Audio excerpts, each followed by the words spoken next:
फिल्मों में नायक का किरदार निभाने वाले कलाकारों को तो सब पसंद करते हैं, लेकिन कुछ ऐसे अभिनेता होते हैं जो खलनायक की भूमिका निभाते हुए भी अपनी शानदार अभिनय से लोगों के दिलों में अपनी छाप छोड़ जाते हैं।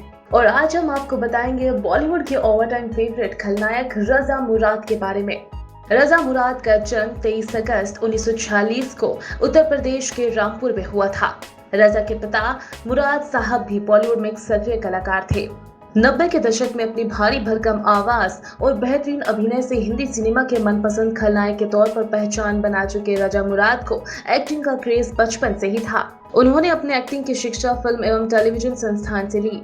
इन फिल्मों में काम करने का इतना शौक था उनके इस बात से पता चलता है जब उन्होंने एक इंटरव्यू में कहा था, हम तो फिल्म खाते हैं, फिल्म सोते हैं और फिल्म ही ओढ़ते हैं। रजा तकरीबन 250 से ज्यादा फिल्मों का हिस्सा रहे हैं। उन्होंने बॉलीवुड के साथ साथ भोजपुरी, तेलुगु और पंजाबी जैसी अन्य क्षेत्रीय भाषाओं की फिल्में और हिंदी टेलीविजन में भी काम किया है। रजा मुराद ने फिल्म मखरा में अपने अभिनय से सबको बेहद प्रभावित कर दिया था। इस फिल्म में बॉलीवुड सुपरस्टार राजेश खन्ना और अमिताभ बच्चन भी थे। इस फिल्म में अभिनय करने के एक्सपीरियंस के बारे में रजा मुराद ने कहा कि जब मैं इस फिल्म में काम कर रहा था तब मैं बहुत डरा हुआ था, क्योंकि 1971 में फिल्म आनंद की सुपर डुपर जोड़ी राजेश खन्ना और अमिताभ बच्चन के सामने अभिनय करना था। नमक हराम फिल्म के और मेरे पहले शॉट से पूर्व राजेश खन्ना मेरी स्थिति भाप चुके थे और उन्होंने मेरी कमर में हाथ डालकर दोस्ताना अंदाज में मुझसे सहज हो जाने को कहा।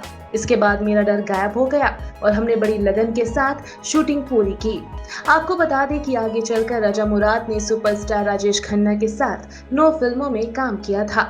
50 से भी ज्यादा सालों से बॉलीवुड में एक्टिव रजा मुराद ने खुद्दार, त्रिदेव, प्यार का मंदिर, राम लखन आदि हिट सुपरहिट फिल्मों में काम किया है।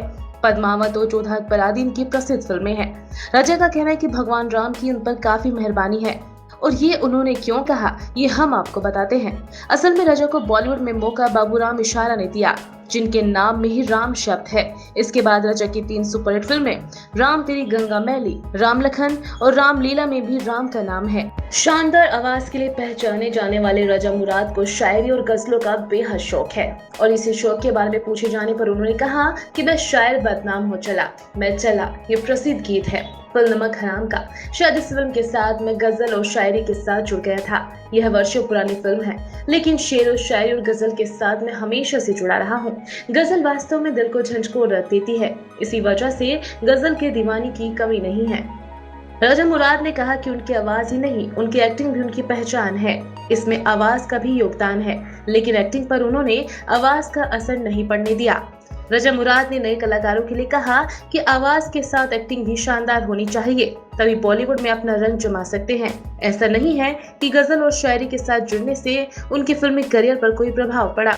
आपको बता दें कि कांग्रेस ने बॉलीवुड रजा मुराद को पार्टी के टिकट से लोकसभा का चुनाव लड़ने का प्रस्ताव दिया था, लेकिन उन्होंने बड़ी विनम्रता से कांग्रेस के इस प्रस्ताव को अस्वीकार कर दिया और कहा कि वो नेतागिरी से हमेशा दूर रहे और आगे भी उनका कोई इरादा नहीं है।